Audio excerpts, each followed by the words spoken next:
Mon podcast IMO. Bienvenue dans ce nouvel épisode de mon podcast IMO. Chaque jour, un éclairage sur l'actualité de l'immobilier avec un invité. Aujourd'hui, je reçois Nicolas Gay. Bonjour. Bonjour. Vous êtes cofondateur et président de Wellmo. Alors, vous avez longtemps travaillé en agence avant de créer votre entreprise qui a été créée il y a 5 ans maintenant, si je ne dis pas de bêtises, avec deux autres associés. Wellmo, vous êtes présenté dès le départ comme la première agence en ligne. Exactement. Première agence en ligne et plus exactement le premier réseau d'agents mandataires en ligne, 100% digital. Alors justement, on va pouvoir développer ça dans quelques instants. Les mandataires et les réseaux de mandataires, il y en a de plus en plus et ils recrutent tous beaucoup. Qu'est-ce qui vous différencie des autres? Alors on a plusieurs éléments de différenciation. Déjà, effectivement, la part des réseaux mandataires gagne d'année en année. Aujourd'hui, ce qui nous différencie, c'est que chez Wellmo, 95% de nos ventes se font entièrement à distance. Donc nos agents immobiliers peuvent entièrement vendre de chez eux. Tout se fait en visio. On passe par des prestataires pour le shooting photo, les plans, la visite virtuelle. Ce sont dans 95% du temps les propriétaires qui font eux-mêmes les visites. Et par conséquent, nos agents peuvent vendre partout en France. On a le cas concret d'agents qui habitaient sur Paris, ont décidé de déménager sur Bordeaux, sur Lyon, sur Montpellier. La crainte d'un agent immobilier classique, c'est de perdre son portefeuille client, puisqu'il est lié à une petite zone de chalandise. Chez Wellmo, vous gardez votre zone de chalandise que vous êtes créée, que vous avez pu faire grossir, et sans risque de la perdre. Et donc, vous pouvez déménager et entièrement travailler de chez vous. Et c'est l'une de nos grosses différences. La deuxième grosse différence aussi, c'est en termes de proposition de valeur à nos clients, donc vendeurs et acheteurs. On est sur des pricing beaucoup plus faibles à partir de 990 €, qui est du coaching pour les propriétaires vendeurs, ou bien sur des mandats de vente plus classiques à 1,9 ou 2,9%. Et en mettant au centre le digital, on va dire tous les processus de vente de manière automatisée, qui est vraiment la colonne vertébrale de notre structure et mise à disposition de nos agents, ça permet d'être beaucoup plus productif. Et chez Wellmo, un agent immobilier vend un bien en 3 heures de temps de travail versus 50 heures pour un agent immobilier classique. C'est aussi pour ça, j'imagine, que vos tarifs sont moins élevés que les autres, notamment parce qu'ils n'ont pas besoin de se déplacer. Finalement, vous êtes parfaitement adapté à la situation, à la crise sanitaire économique qu'on vit, puisque vous êtes des agents immobiliers en télétravail. Exactement. On avait déjà cette vision-là et cette démarche pré-confinement. On avait un gros travail d'évangélisation, d'éducation de notre offre, parce que beaucoup de propriétaires vendeurs sont dans une phase un petit peu angoissante lorsqu'ils ont un projet de vente. C'est un projet de vie. Et quand on parle de digitalisation, faut pas faire l'amalgame avec déshumanisation. Au contraire, ça permet à nos agents d'apporter plus de conseils et de bienveillance dans le suivi de leurs dossiers et de leurs clients. Et le confinement a fait qu'accélérer cette consommation du digital. Et donc forcément, ça nous a permis de mettre les projecteurs sur notre modèle. Et la digitalisation, justement, nous permet d'apporter un service plus qualitatif. Ce n'est pas parce qu'on a des tarifs beaucoup plus bas que notre service en pâtit. Au contraire, et aujourd'hui, on le voit dans nos résultats, 40% de nos ventes sont issues de la recommandation et on fait plus 100% de croissance sur l'année 2020 versus 2019. Nicolas Gay, dites-moi si je me trompe, vous êtes entre le particulier qui vend 100% par lui-même, qui se débrouille, et le particulier qui passe par une agence, parce que il passe par vous, mais en même temps, il fait les visites lui-même. Donc vous êtes entre les deux, finalement. C'est une solution intermédiaire. On a 3 offres. Oui, on se positionne en tant que solution alternative pour ceux qui souhaitent être accompagnés, coachés par des professionnels avec des outils de professionnels, mais qui souhaitent encore garder la main sur la vente de leur sur la main pardon, sur la vente de leur bien immobilier.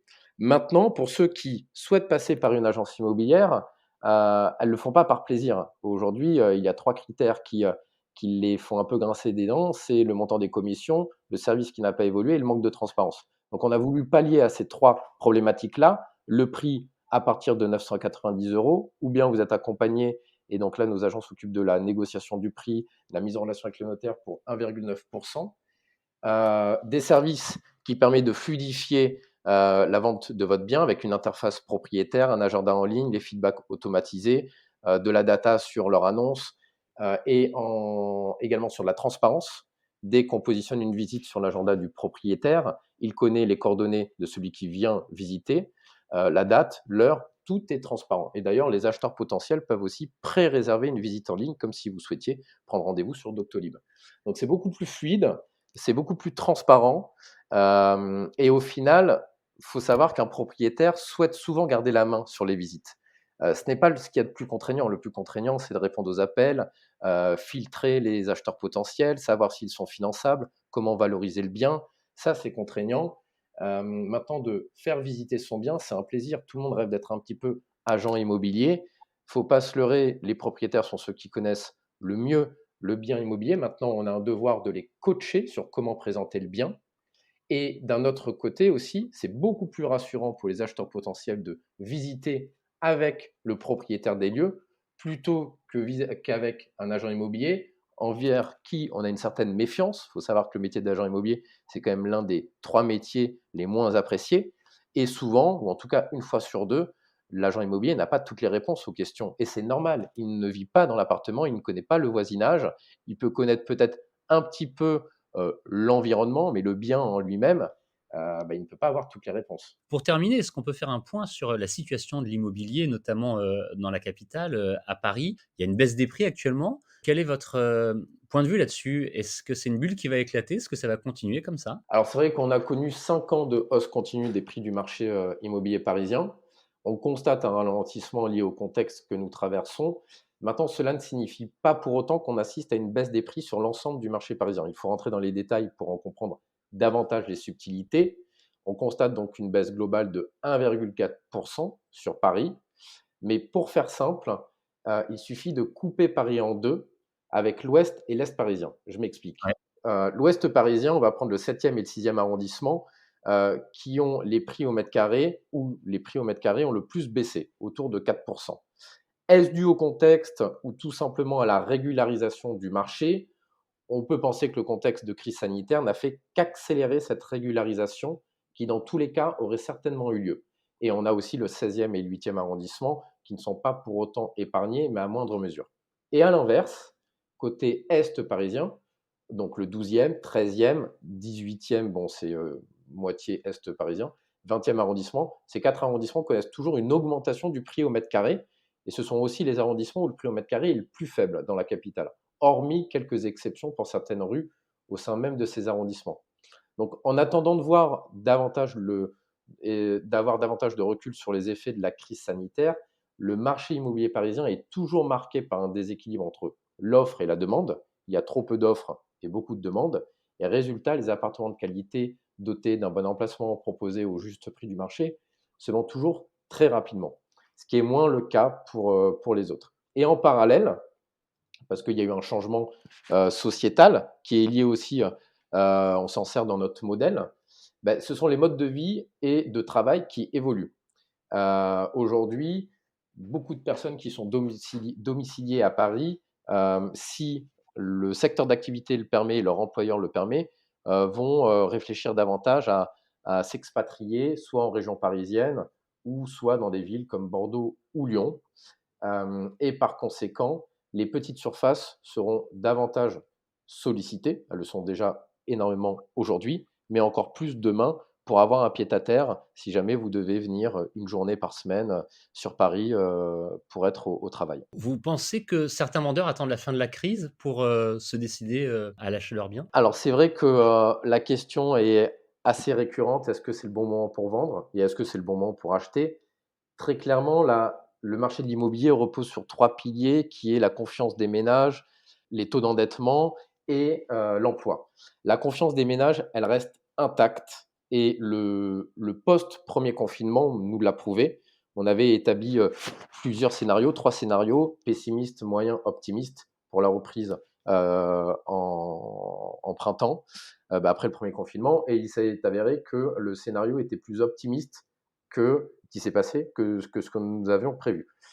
Donc la confiance des ménages est toujours présente, il y a toujours des acheteurs et des vendeurs. Les taux d'endettement sont historiquement bas, 1,2 sur 25 ans en moyenne et pour les meilleurs dossiers, on peut, espérer obtenir 0,8. Et ensuite, il y a l'emploi. Alors certes, certains secteurs d'activité sont extrêmement touchés, l'hôtellerie, les commerces, la culture, bref, plusieurs secteurs d'activité sont touchés, mais malgré tout, on reste assez épargné. Donc le secteur se porte très bien.